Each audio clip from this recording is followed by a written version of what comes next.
Okay.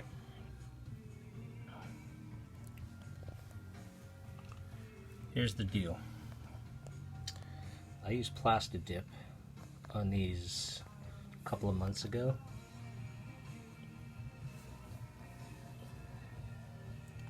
And I haven't touched them in, I don't know, maybe 6 or 7 trips.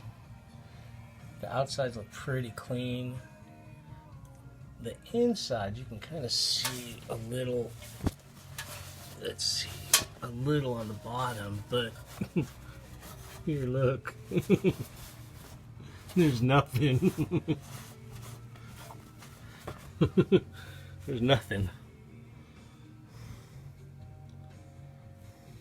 Plastidip.